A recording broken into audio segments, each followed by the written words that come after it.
Hey, I got something to say. Hey, I got something to say.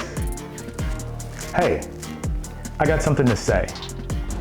Hey, I got something to say. Hey, I got something to say. I have something to say. And it's about what I'm no longer going to say. And it's about what I'm no longer going to say and why. And you might want to consider doing the same. Let's get into it.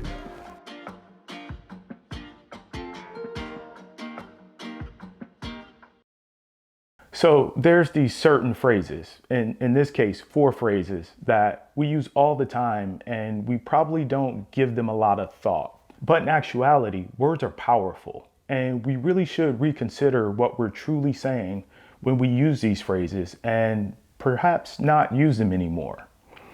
Let's get into the phrases and why.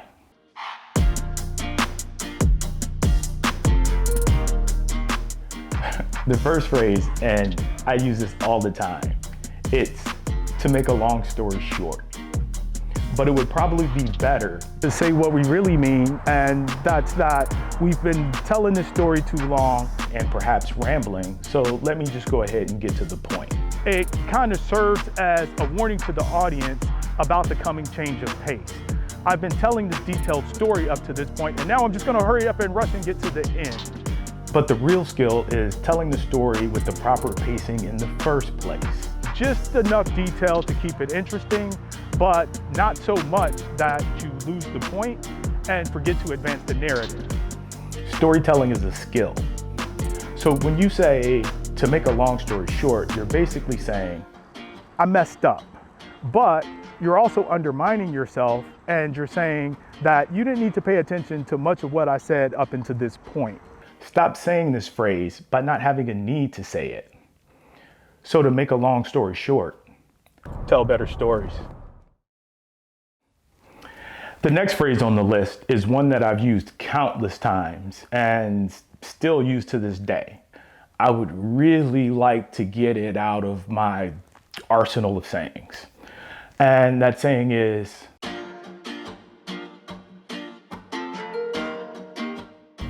it is what it is. It doesn't mean anything. No, still nothing. Nope, still doesn't mean anything. It's like saying 2 equals 2. It contributes absolutely nothing to the conversation. Whatever dilemma or conflict or problem you're dealing with, you're no closer to a solution than you were before you uttered this meaningless phrase. When you say it is what it is, you're essentially saying, I don't have anything to say. Save your breath. It's okay to have nothing to say. Sometimes silence is golden. What can I say? It is what it is. Still doesn't mean anything. And I'm also guilty of the next phrase that I recommend that we should leave in the rear view. And that phrase is,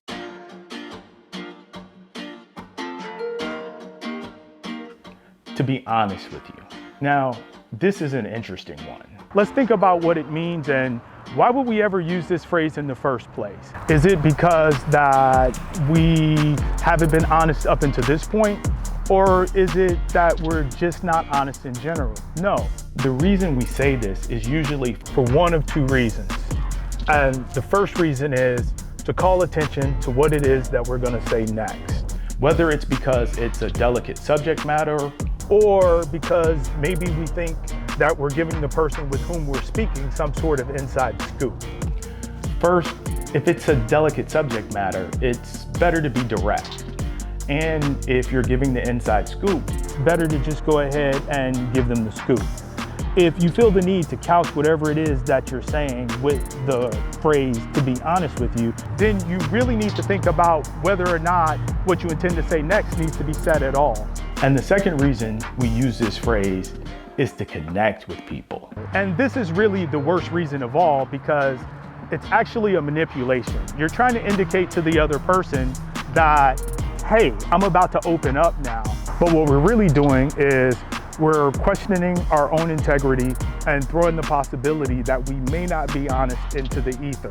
Oh, and you're so lucky because I'm gonna be honest with you.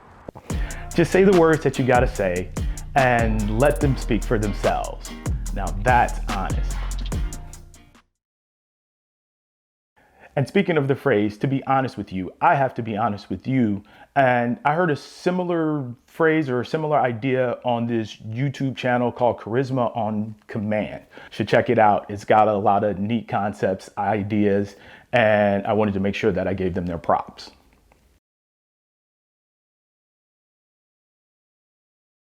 Okay, on to the granddaddy of them all. And I am proud to say that I have long since left this saying in the rearview mirror, but I still hear it often, and it kind of makes me cringe every time I hear it. And so the last saying on the list is starting off anything by saying,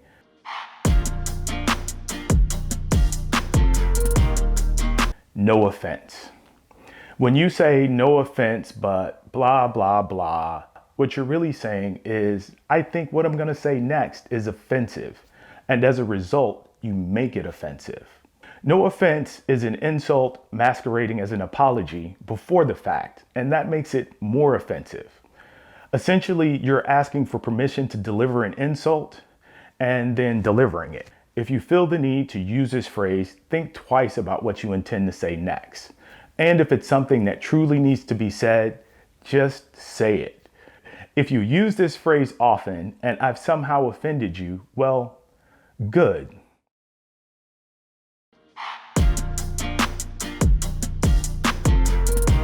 So I couldn't finish this video without acknowledging a very good point made by someone I know.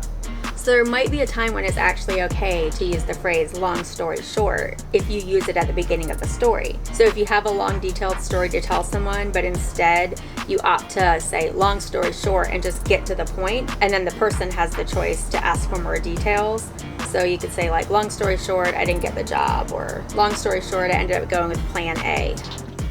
But that's not how people use it most of the time, is it? No, but it is what it is. There it is.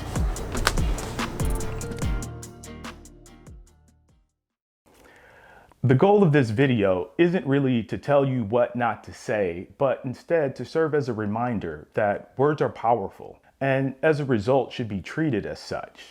We shouldn't let discomfort or awkwardness or insecurity or just the need to fill up the air with the sound of our own voices get in the way of what it is we truly want to say. I'm learning and I'm trying to get better. It's best to be economical with our words and save our breath for the ones that matter. And when we think of what those words are, be sure, say it with the chest. Till next time, thanks for watching Fitness and Beer.